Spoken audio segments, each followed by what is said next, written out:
Coffee in Seoul sucks.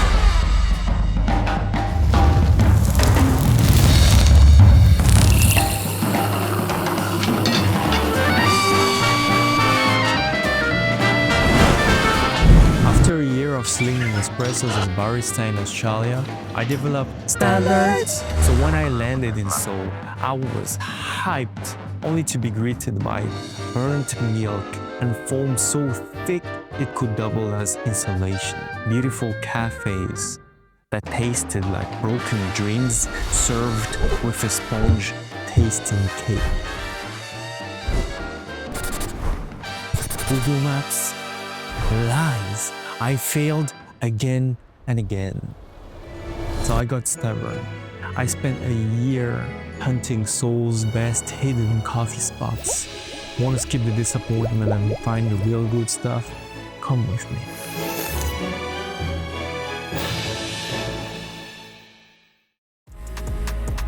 A multiple award-winning coffee shop, this feels like a hidden speakeasy for a coffee lover. The space is a labyrinth of cozy mini rooms that invite conversation and secret dates. Not so much for work or study, as sitting is a bit uncomfortable. I had a latte and it leaned dark and bold. A bit too dark for me, but that's perfect if you like your espresso with an edge. Pastries are okay, service not so much.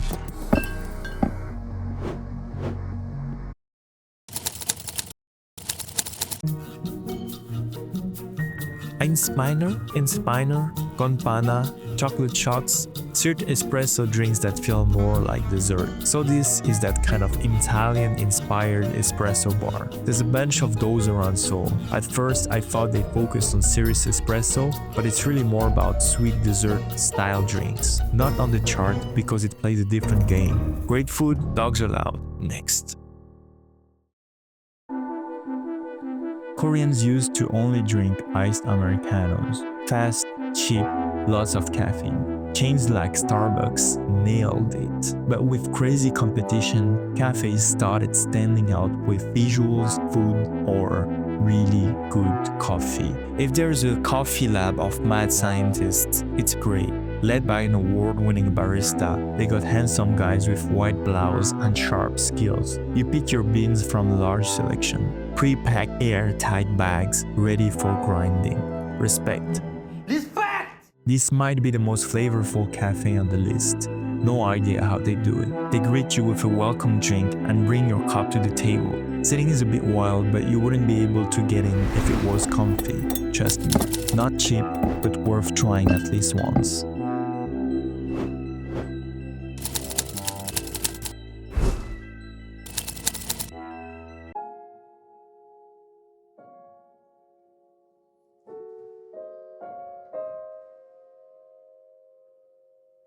It really pains me to share this hidden spot, even though actually it's pretty famous already. Hanyakmang is built on a historical site where the king's doctor Hojun from the 16th century once practiced.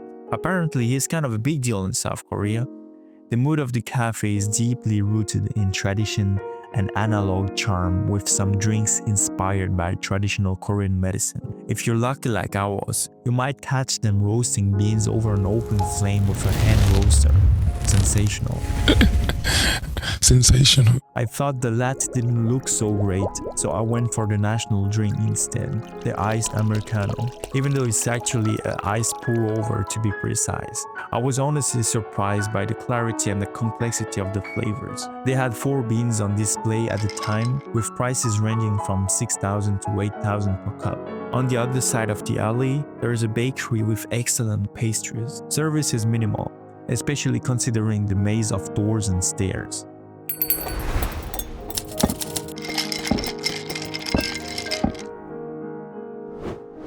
Third wave coffee shops tend to open quite late, 10 to 11 a.m. sometimes. Just make sure to avoid at all costs the 12 to 1 p.m. rush.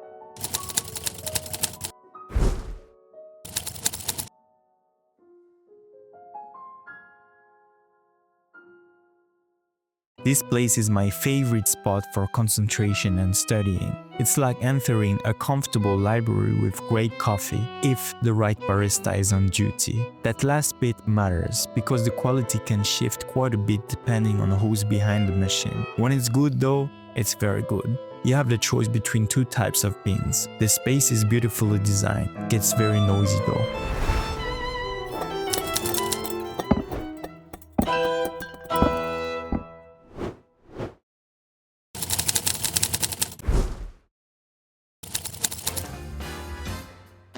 This is probably the most underrated spot I've found.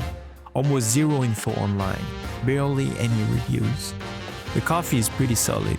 They've got 4 drip options. You get your own coffee. No table service here. I tried the latte single shot.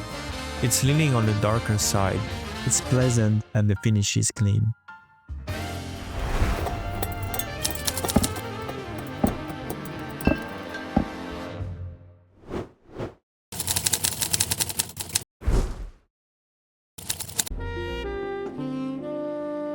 It's probably the best latte art in Seoul. They've won multiple awards and even offer classes for those wanting to learn. Their YouTube channel is worth a look. The coffee tastes good, even though the foam was on the thinner side, which helps for the art.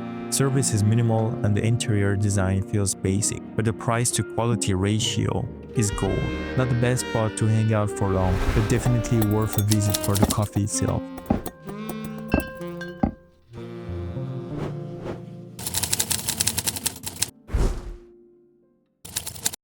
I stumbled across this Melbourne-inspired coffee shop. I was a bit annoyed to be served in a paper cup, especially considering the premium price. In their defense, it was rush hour. It's very cute, but the seating inside is extremely limited. That said, the coffee was great. Foam just right, flavor well balanced. People seem to really embrace their filtered coffee here. Soon, I'll definitely come back here in quiet hours.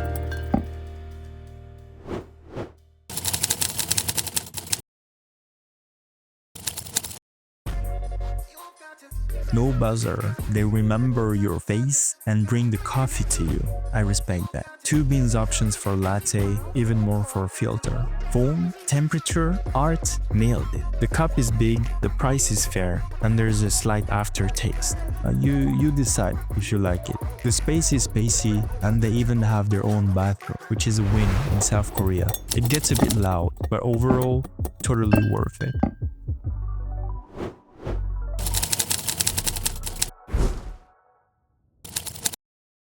So yeah, if you know where to look at, coffee in Seoul can be pretty amazing.